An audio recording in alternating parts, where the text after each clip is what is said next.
Mucho gusto de estar con ustedes en esta tarde para presentar este importantísimo libro de Eulalia Guzmán, una visión crítica de la historia de la conquista de México Tenochtitlan, que publicó Editorial Ítaca el 2023. Bueno, voy a titular esta presentación Moctezuma, Cuitláhuac y Cuauhtémoc en la civilización de Anáhuac, presentación de visión crítica de la conquista de Tenochtitlan de Eulalia Guzmán. Este libro de Eulalia Guzmán es una gema preciosa, pues se basa en una erudita y exhaustiva confrontación de fuentes históricas llevada a cabo por Eulalia Guzmán en sus relaciones de Hernán Cortés a Carlos V acerca de la invasión de Anáhuac, 1958. Crítica negativa de todas las mentiras que le contó Cortés a Carlos V y que fungen como la narrativa dominante de la historiografía sobre la conquista hasta la actualidad. Un resumen de esta crítica negativa debió guardarlo Eulalia Guzmán en su memoria, o está guardado entre sus papeles archivados en el INAH. Pero tenemos el presente libro, esta visión crítica que no es el resumen de aquella crítica negativa exhaustiva, sino el resumen de la crítica positiva, esto es, de lo que se puede contar ya fuera de polémica, según verdad, acerca de la conquista de Tenochtitlan. En lo que sigue hablaré solo de uno de los grandes aportes que el libro de Eulalia Guzmán permite establecer para la historia de México y para la identidad nacional de los mexicanos. En primer lugar, vamos a tratar de la invasión española y la heterogeneidad civilizatoria entre Eurasia y Anáhuac. Hernán Cortés y sus hombres, cierto que fueron bandidos, desalmados y asesinos salidos de las cárceles españolas, pero sobre todo fueron representantes de la civilización euroasiática, a no dudarlo, una civilización caracterizada por la existencia de la propiedad privada y por la correspondiente circulación de dinero para distribuir la riqueza y para monopolizarla, siendo el supuesto para que pudiera existir la propiedad privada en dicha civilización, la existencia de una formidable fuerza productiva técnica que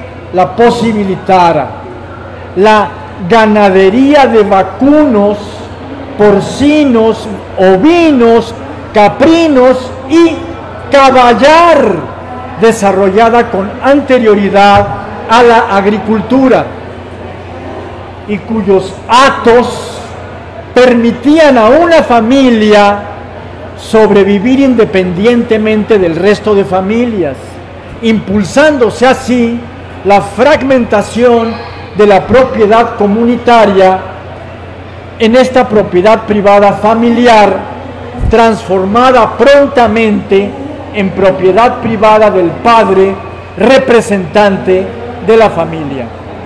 Por eso, la agricultura en la civilización euroasiática es ya una agricultura de propietarios privados desde su inicio o de poseedores individuales. Fue así como esta civilización desarrolló, al lado de múltiples maravillas, también un tipo peculiar de guerra, la guerra de exterminio,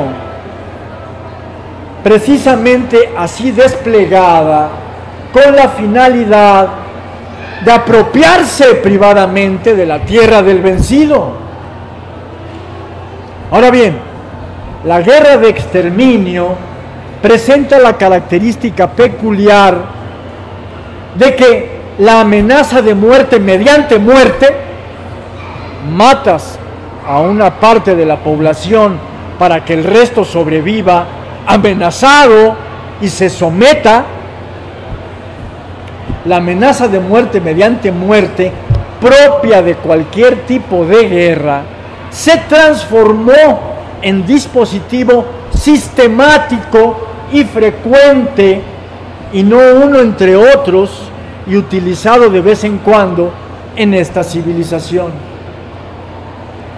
De tal manera que los pueblos indígenas, aliados a Hernán Cortés, se aliaron a él por dos causas generales: por amenaza de muerte, generalmente llevada a cabo mediante muerte, y por interés y conveniencia propios, caso de Iztlilxóchitl II de Taxco, que traicionó individualmente a la Triple Alianza de la que era miembro, mientras que el resto de pueblos aliados a Cortés no la traicionaron, ya que no eran parte de esta alianza triple, mientras que los guerreros texcocanos que lo siguieron obedecían órdenes de Iztlilxóchitl II, así que tampoco fueron traidores.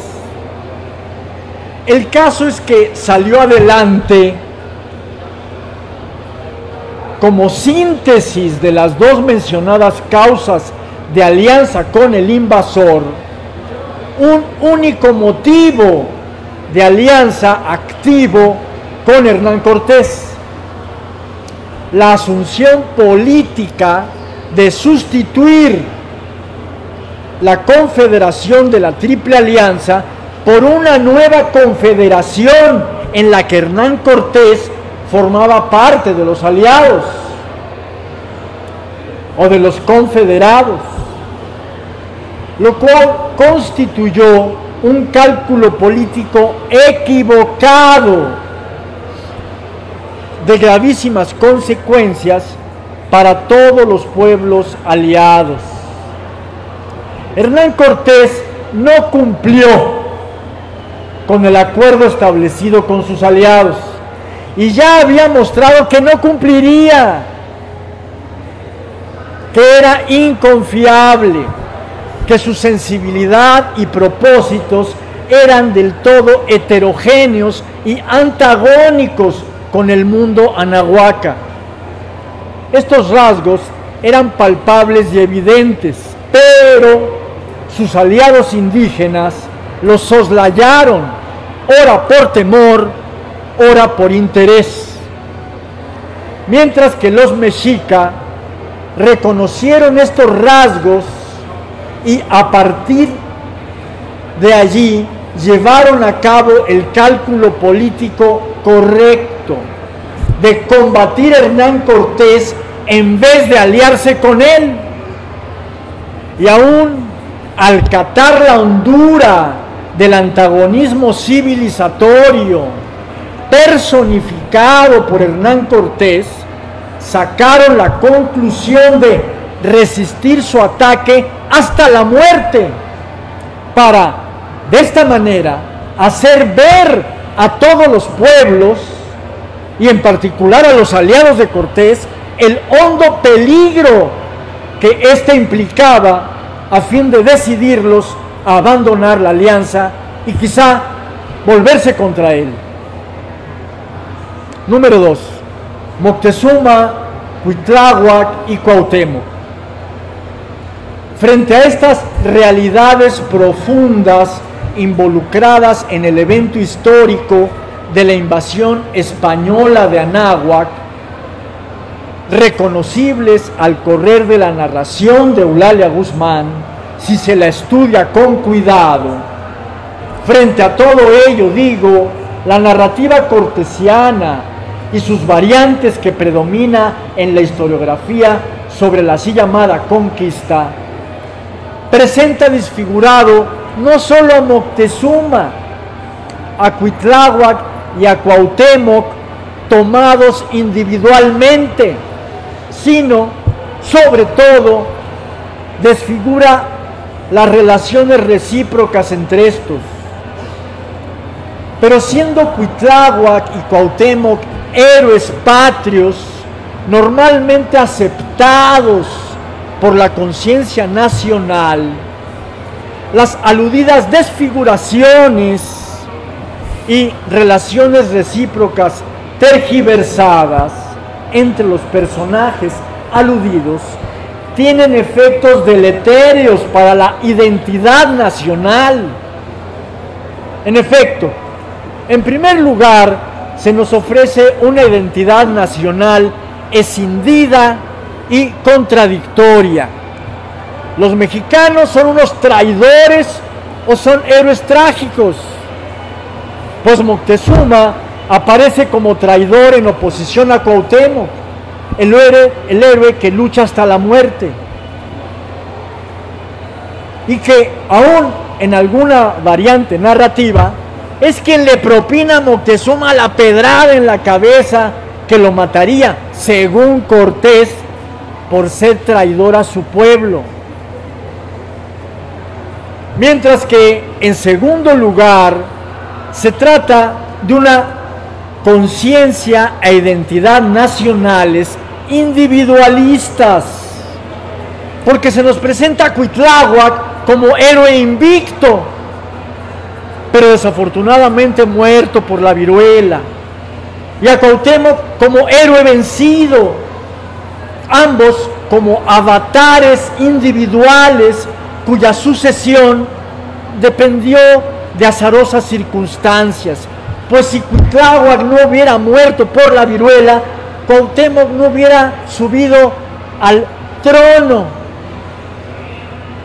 De hecho, cabe una tercera tergiversación de la identidad nacional, que nos muestra una identidad nacional dualizada y ambivalente, que emerge cuando la narrativa cortesiana dominante fuera interpretada de modo sui generis por Poinsett para favorecer los intereses norteamericanos.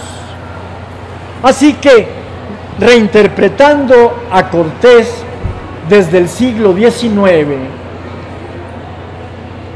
Poinsett insistió y logró que Cuauhtémoc apareciera como héroe principal de los mexicanos, cuando que es un héroe vencido y, supuestamente por ello, débil, mientras que Cuitláhuac, aunque es asumido como héroe, no es el héroe principal de los mexicanos, sino secundario y casi olvidado, aunque fue héroe invicto.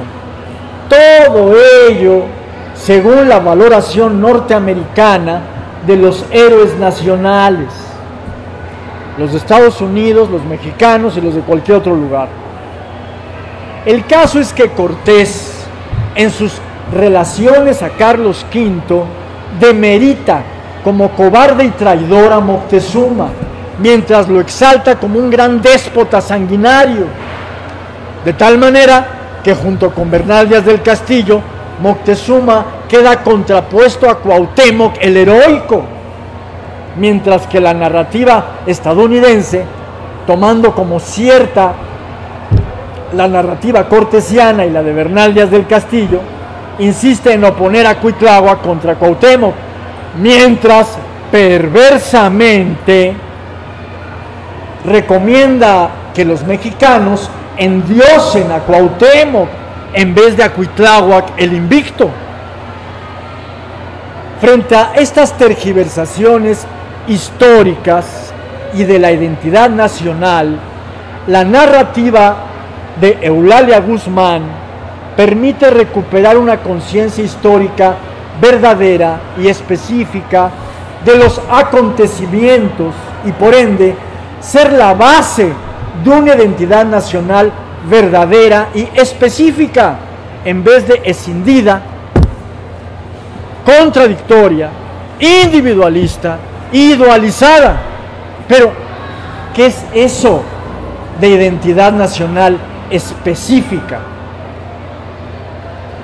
Número 3, especificación histórica y civilizatoria de la identidad nacional. En primer lugar, que sea verdadera en general, es lo que se requiere. Que expulse las mentiras cortesianas y sus variantes, como lo hace Eulalia Guzmán. Y por eso su libro de crítica a las relaciones cortesianas, en el que se basa el que estoy presentándoles,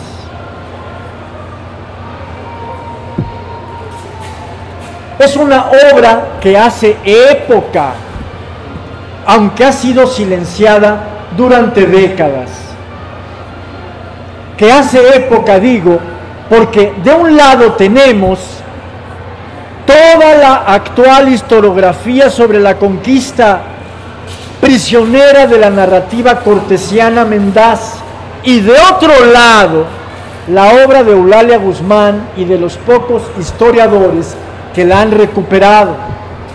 Pero en segundo lugar, la verdad reconstruida debe ser específica y no solo general. Debe reproducir conceptualmente lo propio de la civilización de Anáhuac, no solo decir verdades acerca de cómo la lesionaron, asunto general que incluye el de los héroes mexica que combatieron contra los invasores españoles y sus aliados indígenas. Estos héroes, en particular Moctezuma, Cuitláhuac, o mejor dicho, Cuautláhuac, pues la palabra Cuitláhuac, desechos, basura, es lo que significa, introducida por Bernal Díaz del Castillo, lo alude despectivamente, como atinadamente denuncia el maestro Ocelocóatl Ramírez. Bueno, estos Moctezuma, Cuautláhuac y Cuauhtémoc son héroes de otra índole que los de la civilización euroasiática, que son héroes individualistas, mientras que los de la civilización de Anáhuac son héroes comunitarios. No solo Cuauhtémoc, sino los otros dos referidos. En primer lugar, no son líderes míticos simbólicos en el espíritu del pueblo, sino prácticos y vívidos con los que dicho pueblo mantiene una relación de reciprocidad plena, como lo demuestra el rescate de los restos de Cuauhtémoc, llevada a cabo por sus compañeros guerreros para llevarlo a enterrar a su pueblo natal, Izcateopan, a más de 1200 kilómetros de distancia de donde fue asesinado. O como lo demuestran las honras fúnebres a Moctezuma celebradas por el pueblo Tenochca, y como lo demuestra antes el suministro continuo de víveres a los ejércitos de Cortés y a este, mientras tenía preso a Moctezuma y a los 30 miembros del Consejo Supremo de la Triple Alianza, entre ellos los Tlatoani de Texcoco y Azcapotzalco, suministro que fue suspendido después de que los españoles perpetraron la matanza del Templo Mayor. En segundo lugar, no son héroes solitarios, sino que resisten al invasor en continuidad.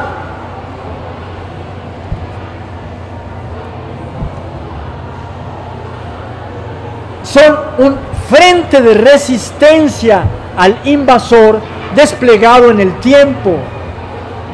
Cuautláhuac prosigue la resistencia hasta la muerte llevada a cabo por Moctezuma, y Cuauhtémoc la de ambos, y todo el pueblo anahuaca prosigue este frente de resistencia a los invasores a partir de la consigna de Anáhuac pronunciada por Cuauhtémoc el 13 de agosto de 1521, antes de entregar Tenochtitlan.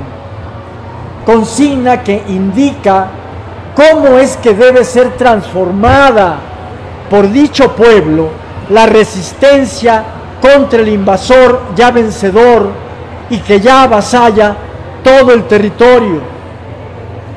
Así que tenemos ante nosotros a tres héroes unidos y a todo el pueblo unido por ellos, incluso ya ausentes.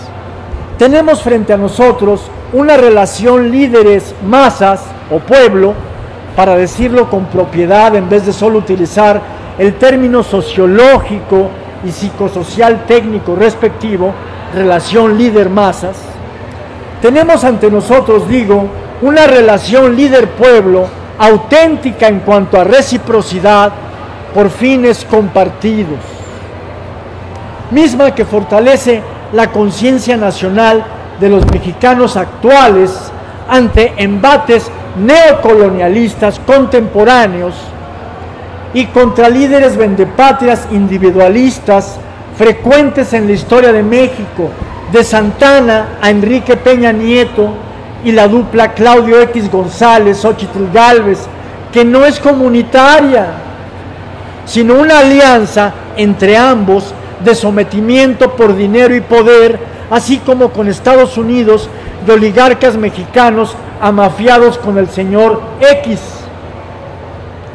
En cuarto lugar, estos tres héroes de que estamos hablando están unidos comunitariamente por una comunidad realmente existente en ese entonces, fortísima, pero también por un cálculo político correcto de la situación formulado por el Hueytlatócan Tenochca y que va profundizándose y precisándose conforme avanzan los acontecimientos y la faz del invasor se muestra en su terrible verdad exterminadora. De suerte que Moctezuma, con base en dicho cálculo, convoca a la Triple Alianza a combatir al invasor y a sus aliados, sin importar que él, Moctezuma, y los 30 prisioneros de Hernán Cortés sean inmolados por este, si esto es en favor de la libertad y soberanía de dicha alianza comunitaria triple. Pero Cuautláhuac hace una convocatoria más amplia, dirigida a todos los pueblos del lago de Texcoco y el de Xochimilco, etc. Mientras Cuauhtémoc la extiende a todos los pueblos de Anáhuac, incluidos los que se han aliado al invasor, con base a un cálculo político erróneo acerca del comportamiento exterminador y ambicioso y ambiciosos fines áureos de este. ¿Cómo se ve?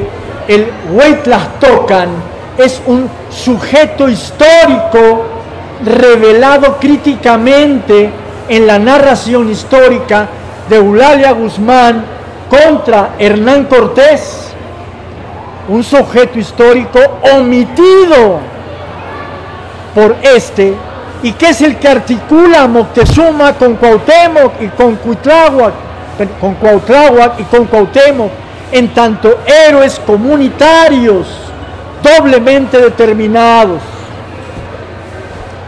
por su raíz en el sistema de Calpulis en el que nacen y por mandar obedeciendo a dicho Consejo Supremo que a su vez está formado por representantes de cada calpulli, como lo demostrara Ignacio Romero Vargas Iturbide en su Organización Política de Anáhuac de 1962, completando las investigaciones de Eulalia Guzmán. 4. Héroes individualistas y héroes comunitarios desde la perspectiva actual. Los héroes individualistas de la civilización euroasiática son héroes míticos simbólicos, dada su separación práctica respecto de la masa a la que liderean, ya que dicha separación práctica y psicológica es inseparable de la propiedad privada, mientras que los héroes comunitarios anahuacas no son míticos simbólicos, sino fundamentalmente práctico-materiales, de manera patente, mientras viven y luchan con su pueblo codo con codo, y éste les responde recíprocamente hasta la muerte, mientras que una vez muertos, son guardados en la memoria y en el corazón según una representación colectiva no mítico-simbólica ni divinizante. En efecto, tal y como Teotl no significa Dios en náhuatl, sino energía y fuerza natural cósmica y terrestre, el héroe comunitario no es un Dios, sino Teotl, una fuerza natural comunitaria, terrestre y cósmica. No porque el cosmos sea astronomía lejana y mítica simbólica, sino porque las fuerzas cósmicas que se reconcentran materialmente en la Tierra y los seres humanos las reconocen y calculan para interactuar adecuadamente con ellas práctico-materialmente. Los héroes comunitarios son guardados en la memoria y en el corazón como representaciones no míticas, sino inherentes a la vida práctica comunitaria del pueblo, como hijos de su pueblo, como formas sociales concretas personales, dadas a la vez en la realidad y en el pensamiento, o con más precisión, dadas en la realidad histórica, en las actuaciones históricas colectivas, y dadas en el pensamiento y el sentimiento correlatos de dichas actuaciones. Esto por lo que se refiere al pueblo mexica contemporáneo y contemporáneo a Cuauhtémoc y a estos héroes, y posterior en 100 años, digamos, a la muerte de dichos héroes. Pero otra cosa sucede en nuestro caso.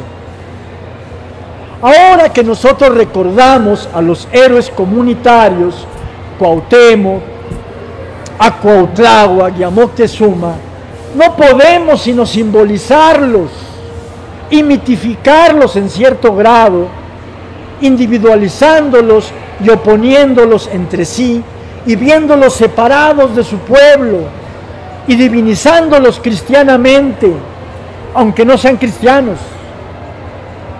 Procedemos de esta manera porque estamos condicionados por nuestra forma de vida dominada por la civilización euroasiática y por su culminación, el capitalismo industrial mundializado.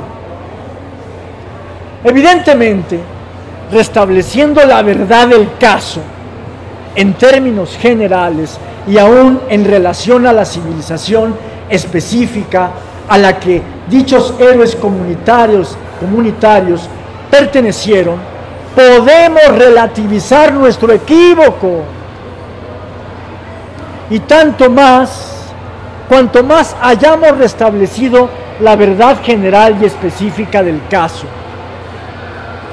a lo que puede añadirse la reconstrucción de prácticas comunitarias ancestrales como la danza y las fiestas, parte de aquella civilización. Nunca nuestra percepción de dichos héroes comunitarios será exacta, pero sí que podemos neutralizar los equívocos del caso uno por uno y todos a la vez. 5.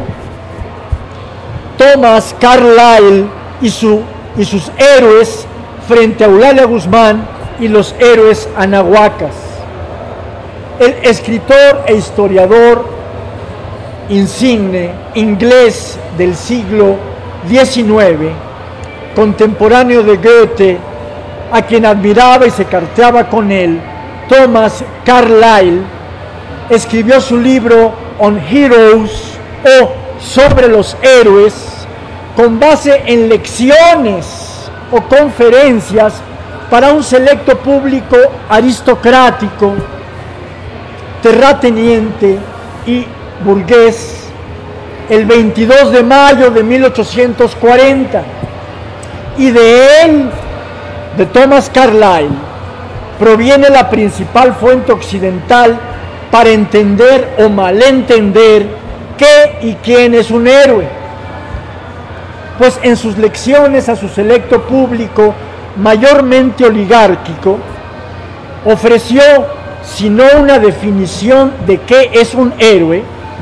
ya que no gustaba de razonar sino en pequeña medida, sobre todo en temas como el de los héroes que él mitificaba y divinizaba, pero sí que ofreció múltiples ilustraciones de héroes, tanto políticos, Cromwell y Napoleón, etcétera, como religiosos como Jesucristo, e intelectuales como Voltaire y Rousseau, etcétera, añadiendo también ejemplos griegos y romanos, así como asiáticos.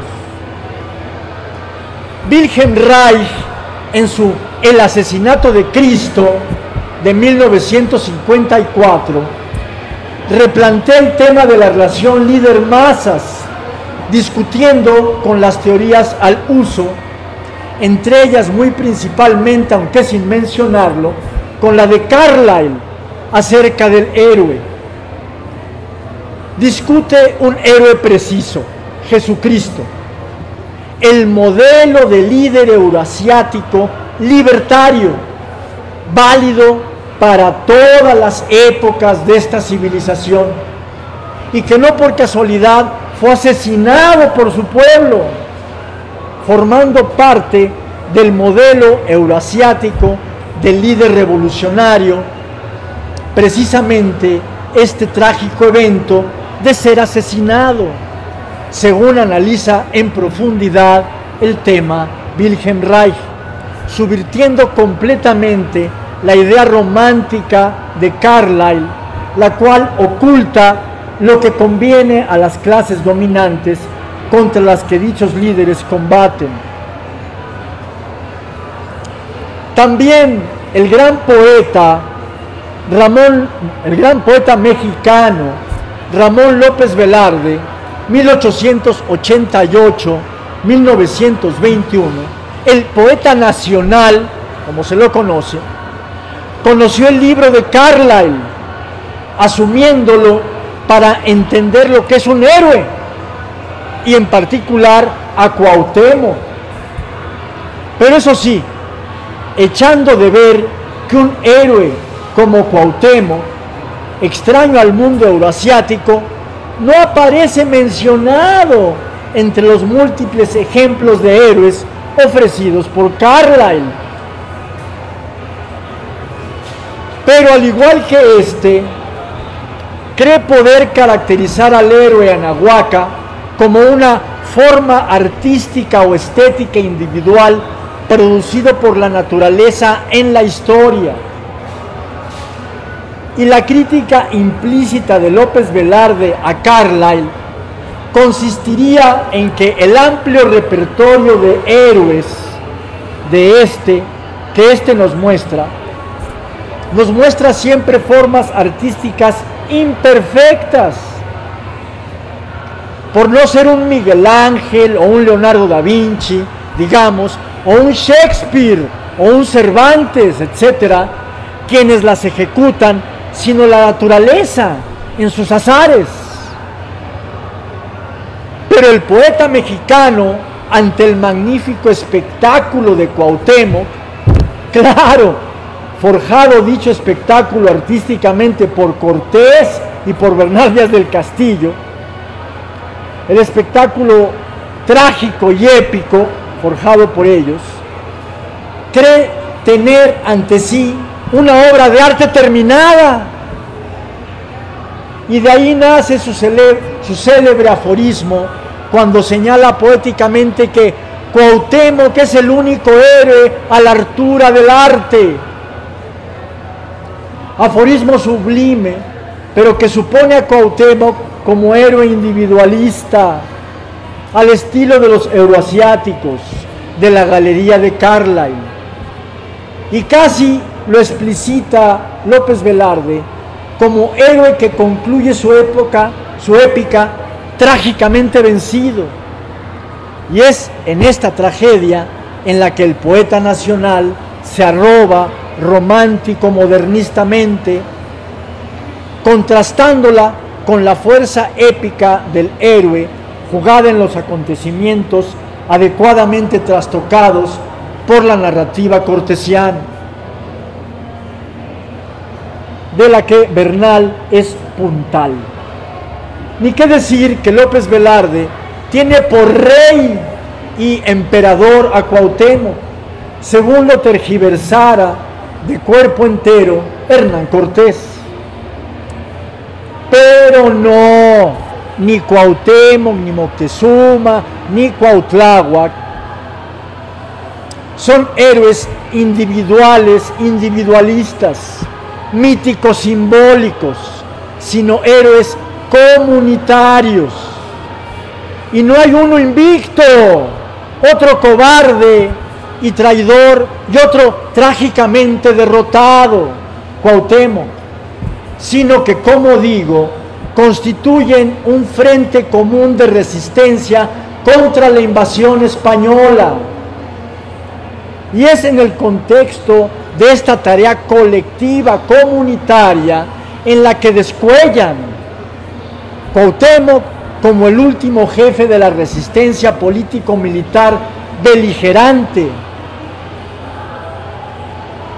el mismo que señaló a todo su pueblo y a todos los pueblos de Anáhuac que ahora proseguía la resistencia político-militar de manera pasiva y secreta, pues habían sido vencidos los ejércitos de la Triple Alianza y de sus aliados, y había que preservar la cultura y la civilización, guardándolas de la destrucción que ya iniciara Hernán Cortés y que proseguiría durante toda la colonia y más allá.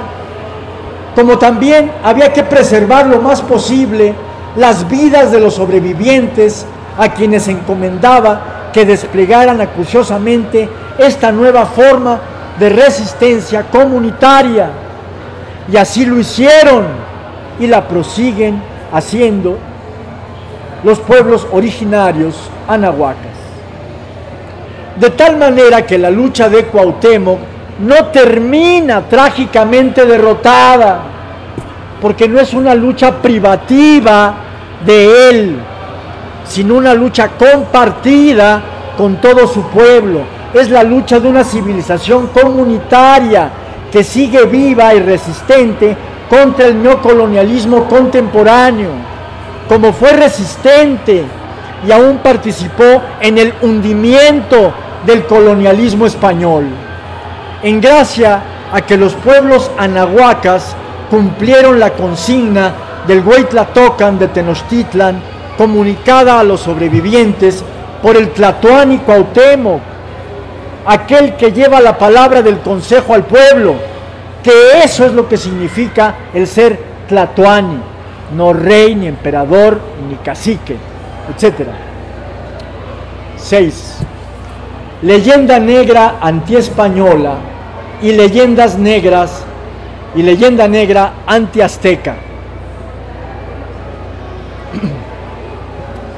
Pero la desfiguración de Cuauhtémoc Cuautláhuac y de Moctezuma, operada por la narrativa cortesiana, y en la que quedara entrampado hasta un López Velarde, profundo admirador de Cuauhtémoc y de la cultura anahuaca de la que fuera hijo el poeta, es solo parte de la desfiguración de toda la cultura y civilización anahuacas llevada a cabo por dicha narrativa.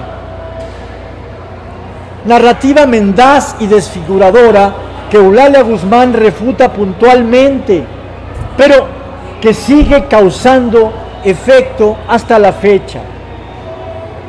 Ejemplo prominente al respecto es la, por lo demás, magnífica obra de Elvira Roca Barea contra la leyenda española, contra la leyenda negra antiespañola, ideológicamente construida por los ideólogos franceses, ingleses, norteamericanos y alemanes, etcétera, en representación de los intereses de sus estados colonialistas, competidores del Imperio Español y sus sepultureros.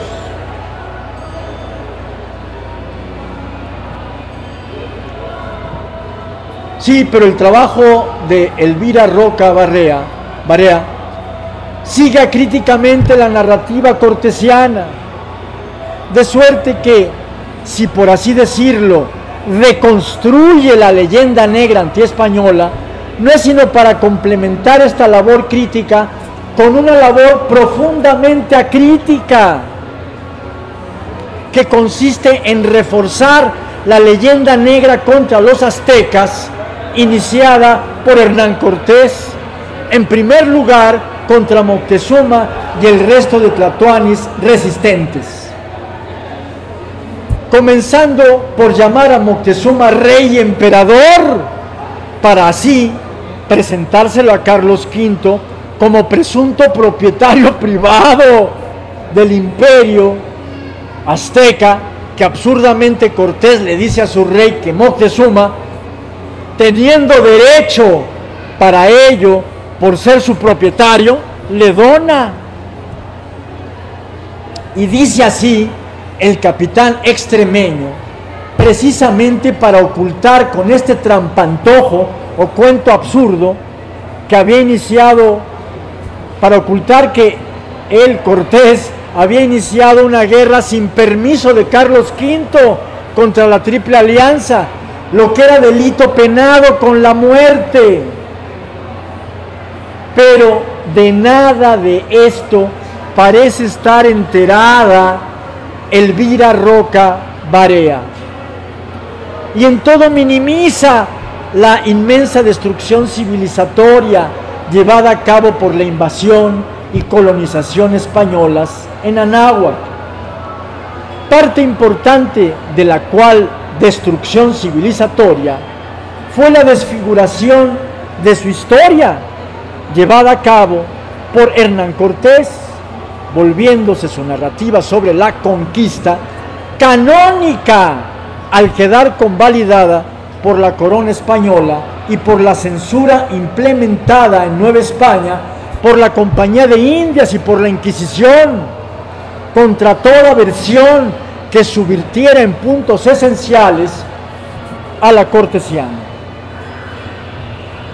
Así que, desafortunadamente, también el filósofo Gustavo Bueno, y detrás de él su escuela, tan atinado, sistemático y profundo como es, también él ha quedado prisionero de esta narrativa y ha remachado su prisión al recuperar la formidable obra de Elvira Roca Barea, también en lo que tiene de criticable por prisionera en las falacias cortesianas. Y lo vemos tristemente a Gustavo Bueno desatinar por excepción, no solo cuando habla de Marx, a quien tanto le debe y del que tanto conoce, pero que en puntos esenciales desfigura en todo lo que el pensamiento de este guarda relación, o Bueno cree que guarda relación con la URSS y con Stalin, como Es el caso de su comentario a las tesis sobre Feuerbach de Marx. Pero también desatina Gustavo Bueno cuando le toca hablar de ese otro punto doloroso para el imperio español, que es la destrucción civilizatoria de Anáhuac. Ahora bien, si el tratamiento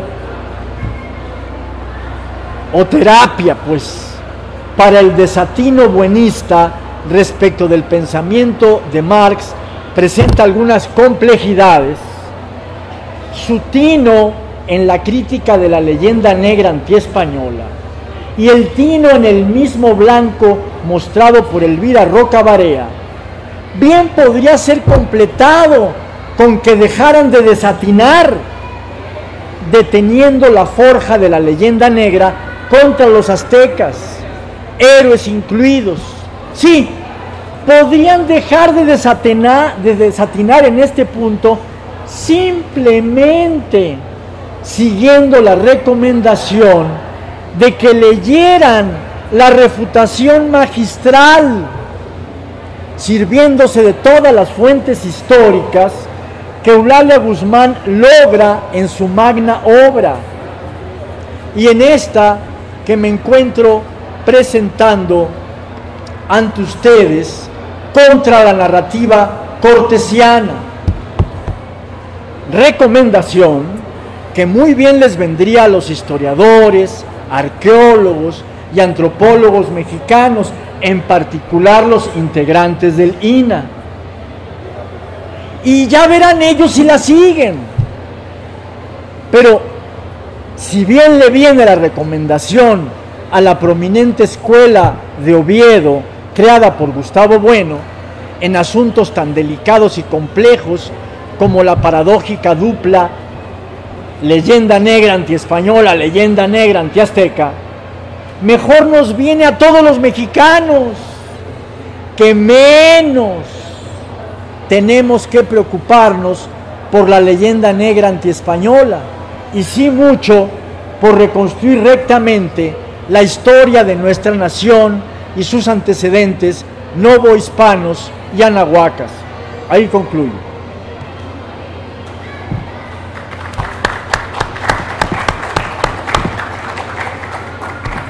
Preguntas, discusión que quieran ustedes iniciar. A ver.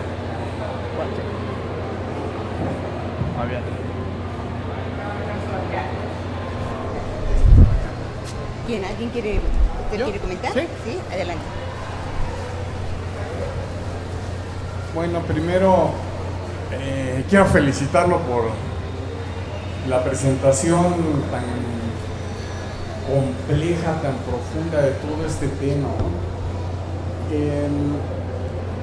Lo que pasa es que cuesta mucho trabajo ubicarse en la situación de que toda la literatura de donde partió toda la investigación, seguramente de Eulalia Guzmán y de muchos otros historiadores mexicanos, pues tiene que venir forzosamente de la verdadera historia de la conquista de la Nueva España, Y de las cartas de relación. de las cartas de relación y lo que escribió López de Gómara también, Claro, por ¿no? supuesto. Tiene que venir de ahí porque pues, no había otro tipo de literatura que hubieran hecho los vencedores para que después de ahí se pudiera tomar o se pudiera saber la realidad de lo que pasó con Moctezuma, con Cuauhtémoc y con Cuauhtláhuac, como usted dice, porque a mí me cuesta trabajo porque aquí pues, la estación del metro y lo de toda la carne de todo es Cuauhtémoc, ¿no? Entonces Cuauhtláhuac. A mí me llama muchísimo la atención y sí quería preguntarle de este libro. Es una edición nueva, ¿no? Según dijo. El libro es el producto de una serie de conferencias que dio Eulalia Guzmán en distintos lugares para popularizar su gran investigación, y tomaron nota las personas que la invitaron a dar esas conferencias y las notas reunidas y revisadas por ella. Luego ellos las acomodaron, las perfeccionaron y publicaron por primera vez el libro, en forma de libro, en 1985, creo que el Instituto de Investigaciones Históricas de la UNAM. Pero desde entonces, ya tiene más de 30 años, casi 50, ¿no? No se había vuelto a editar, es una edición perdida. Entonces, se acaba de editar, de reeditar por Editorial Ítaca, acompañada de una serie de estudios como apéndice y otros estudios introductorios, uno de los cuales es de mi autoría, pero otros son de Pablo Moctezuma Barragán y otros de la historiadora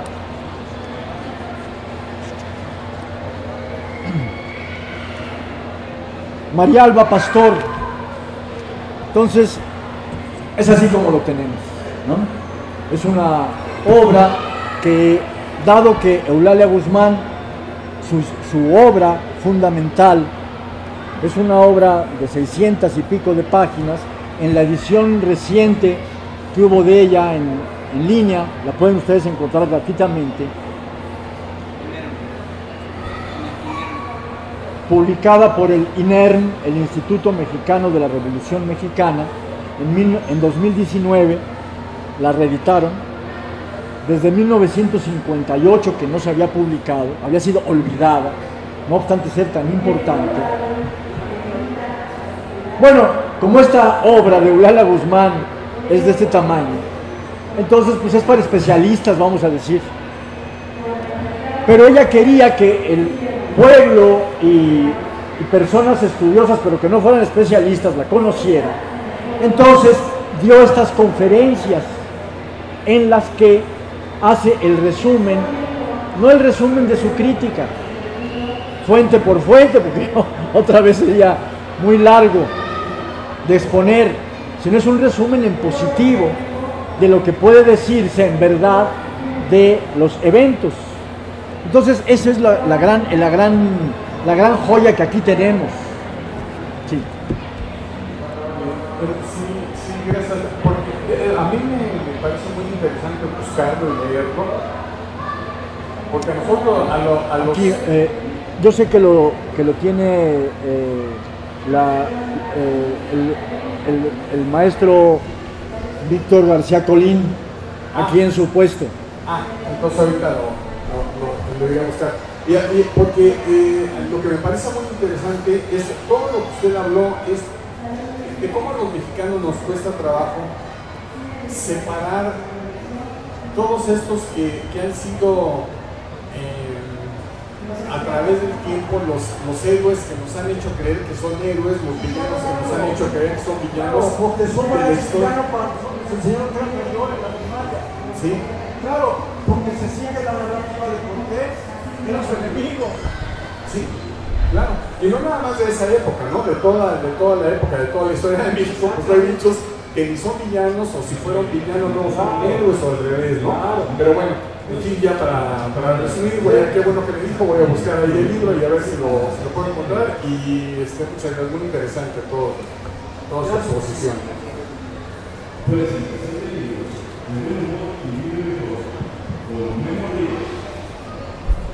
Agradezco la presentación vasta, amplia.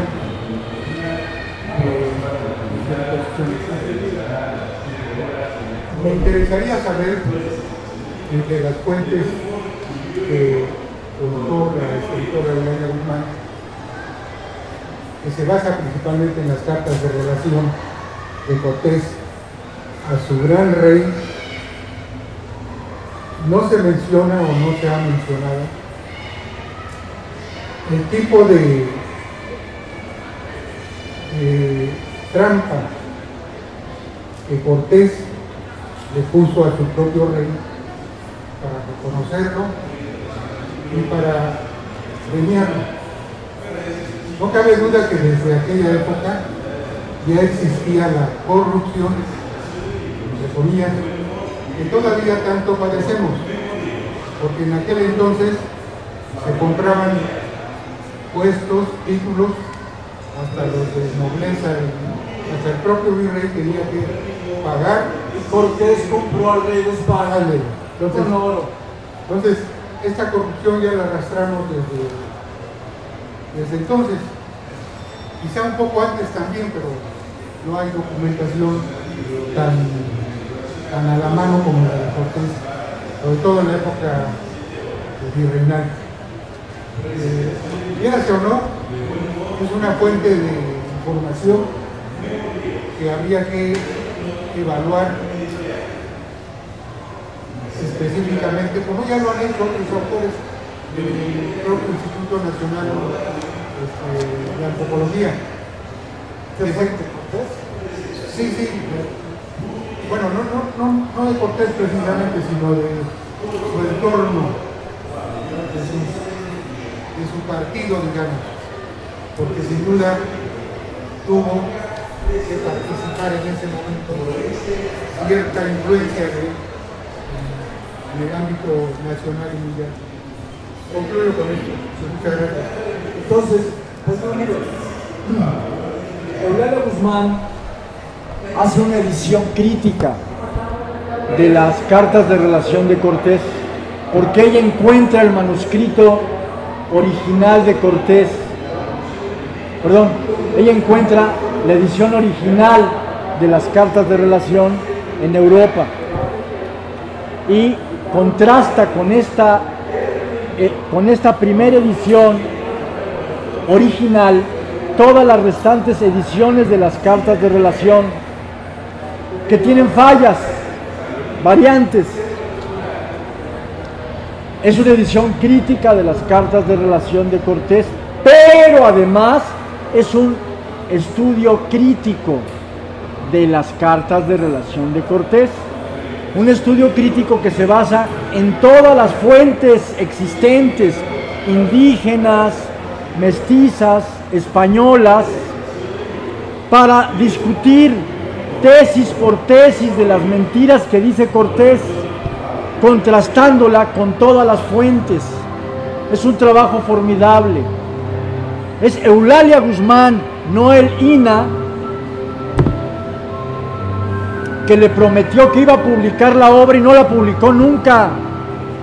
Por eso, Eulalia Guzmán tiene terminada la obra en 1948 y la publica hasta 1958, porque el INA no cumple la publicación que había prometido, y no la cumple porque no le convenía, no querían que criticara a Cortés, tal y como lo asiente Eulalia Guzmán en la larga introducción a su libro. Y será hasta 1958 que se publique la base de este libro, las relaciones de Hernán Cortés a Carlos V sobre la invasión de Anáhuac, que es el libro de Eulalia Guzmán. Es la base de este libro, bien documentada puntualmente. Será hasta 1958 que se publique, porque se crea una editorial exprofeso para publicar la obra. Es la primera obra que publica la editorial Anáhuac, fundada por Ignacio Romero Vargas Iturbide, por honrar, por admirar la obra de Eulalia Guzmán. Y entonces publica esta primera obra y luego siguen otras obras. Así es la historia de esa publicación.